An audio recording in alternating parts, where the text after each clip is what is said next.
apa kabar? Jumpa lagi dengan Kak Erlin dalam konten cerita Alkitab hari ini. Nah, sebelum kita mau mendengarkan firman Tuhan, kita mau pujikan satu lagu bersama-sama ya. Yuk, ready?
Kak Erlin mau membawakan cerita mengenai doa Bapa kami. Siapa yang di sini hafal doa Bapa kami? Angkat tangannya. Ya, doa Bapa kami bisa kita lihat di Matius pasal 6 ayat 9 sampai ke 13. Yuk kita baca bersama-sama ya. Matius pasal 6 ayat 9 sampai 13. Karena itu, berdoalah demikian. Bapa kami yang di surga, dikuduskanlah namamu, datanglah kerajaanmu, jadilah kehendakmu di bumi seperti di surga. Berikanlah kami pada hari ini makanan kami yang secukupnya. Dan ampunilah kami akan kesalahan kami, seperti kami juga mengampuni orang yang bersalah kepada kami. Dan janganlah membawa kami ke dalam pencobaan, tetapi lepaskanlah kami daripada yang jahat. Karena Engkaulah yang mempunyai kerajaan dan kuasa dan kemuliaan sampai selama-lamanya. Amin. Nah, adik-adik, melalui firman Tuhan doa Bapa kami ini, Tuhan Yesus ingin mengajarkan kepada kalian bagaimana sih cara berdoa yang benar. Kak Erlin, aku sering bingung loh kalau mau berdoa. Kira-kira aku mau ngomong apa ya sama Tuhan Yesus? Aku nggak bisa berdoa, Kak Erlin. Nah, di konten kali ini Kak Erlin akan ajarkan kalian bagaimana cara berdoa yang seperti Tuhan Yesus lakukan. Nah, bukan berarti kita harus setiap kali berdoa harus menghafalkan doa Bapa kami. Tidak, adik-adik, tetapi kita bisa mencontoh prinsip-prinsip berdoa melalui doa Bapa kami. Apa poin-poin yang bisa kita pelajari dari doa Bapa kami? Simak baik-baik ya. Yang pertama, saat kita berdoa, kita harus awali hal itu dengan memuji Tuhan. Dan juga mengucap syukur kepada Tuhan. Maksudnya gimana ya Kak Erlin? Nah, kita bisa lihat tadi di ayat yang ke-9 sampai ke-10. Nah, di situ dikatakan, Bapa kami yang di surga, dikuduskanlah namamu, datanglah kerajaanmu, jadilah kehendakmu di bumi seperti di surga. Itu bentuk dari pujian kepada Tuhan. Kalau buat adik-adik bisa begini. Terima kasih Tuhan buat berkat-Mu hari ini. Karena Engkau baik, sudah memberkati aku sepanjang hari ini. Nah, contohnya seperti itu.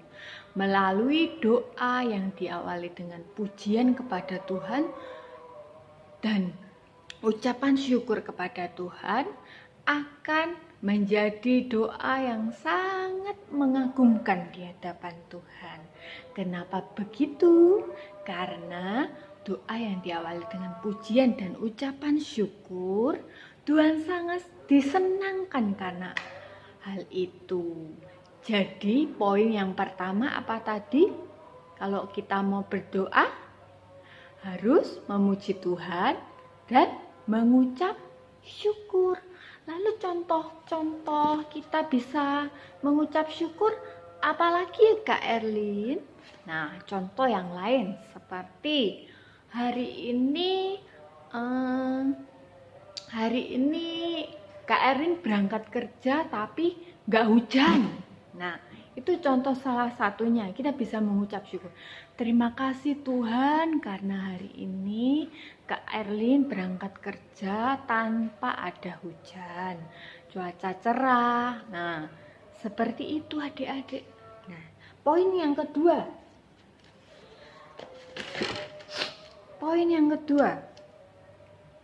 Saat kita berdoa, doakan apapun yang menjadi kebutuhan kita. Kebutuhan adik-adik apa? Misalnya Misalnya handphonenya lagi rusak. Nah, kita bisa berdoa kepada Tuhan. Terima kasih Tuhan buat berkat-Mu hari ini.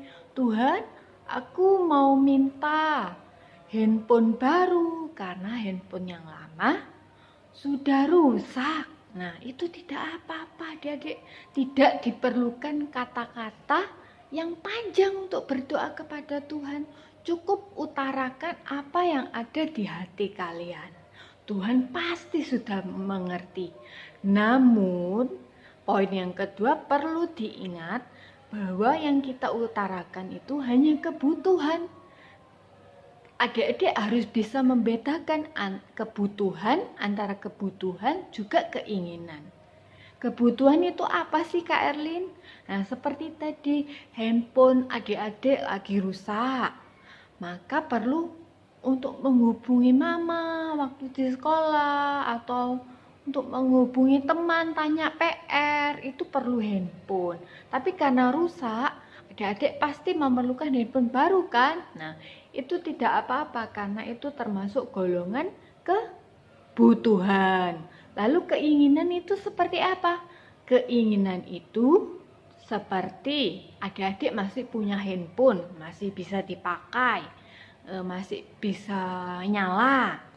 Tapi tiba-tiba ada keluaran handphone jenis baru. Wah, aku mau minta mama yang baru. Nah, itu bukan termasuk kebutuhan adik-adik. Itu adalah keinginan. Kita boleh memiliki keinginan. Namun, kalian harus mendahulukan kebutuhan dahulu. Kalau kebutuhan kalian sudah terpenuhi, maka keinginan bisa untuk dipenuhi. Ingat adik-adik, poin yang pertama apa tadi? Memuji Tuhan dan mengucap syukur. Lalu poin yang kedua, utarakan apa yang menjadi kebutuhan adik-adik. Lalu poin yang ketiga apa? Ketiga adalah berdoa untuk meminta ampun. Di pasal 12 tadi dikatakan, dan ampunilah kami akan kesalahan kami, seperti kami juga mengampuni orang yang bersalah kepada kami. Nah, doa Tuhan Yesus diakhiri dengan ampuni kesalahan kami Tuhan. Nah, kita harus berdoa minta ampun. Karena sepanjang hari kita adalah manusia yang tidak luput dari dosa. Jadi, tentunya dalam satu hari pasti kita membuat kesalahan. Contohnya, misalnya adik-adik habis bentak-bentak mbak di rumah, lalu berkata-kata kasar sama mbak di rumah kalau mau minta tolong, mbak ambillah ini, mbak ambilkan itu. Nah, itu tidak boleh. Kita harus menutup hari kita dengan berdoa, memohon ampun kepada Tuhan.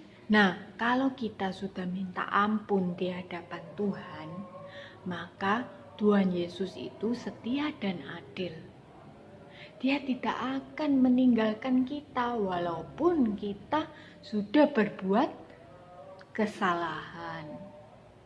Tapi adik-adik, setelah Tuhan Yesus mengampuni kita, jangan sekali-kali mengulanginya lagi. Saat kita memohon ampun kepada Tuhan, Tuhan sudah menghargai usaha kejujuran kalian karena kalian mengakui bahwa Tuhan, aku bersalah, aku minta ampun. Nah, setelah itu langkah selanjutnya adalah jangan pernah mengulanginya lagi. Setelah tidak mengulangi, apa lagi KRL yang harus dilakukan? Maka yang harus kalian lakukan adalah juga belajar memberikan permintaan maaf kepada teman kita yang bersalah kepada kita. Selain kita diampuni Tuhan, minta ampun pada Tuhan, kita harus belajar seperti sifat Tuhan, yaitu belajar memaafkan kesalahan teman-teman yang sudah melukai hati kita. Nah, jadi kita ulangi lagi ya, 3 poin penting untuk kita bisa berdoa sehari-hari. Yang pertama, awali doa kita dengan ucapan syukur dan pujian kepada Tuhan. Lalu yang kedua, utarakan semua kebutuhan kita, masalah kita, hati kita yang lagi sedih, seperti seolah-olah kita berbicara face to face kepada Tuhan. Gak usah malu-malu, ngomong apa adanya di hadapan Tuhan.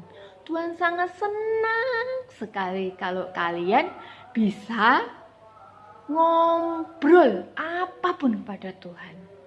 Lalu yang ketiga apa tadi? Minta ampun kepada Tuhan. Dan belajar, tindakan selanjutnya belajar untuk mengampuni sesama manusia. Oke adik-adik, firman Kak Erlin selesai sampai di sini. Jangan lupa ya untuk hafalkan doa Bapa kami di rumah. Oke, see you.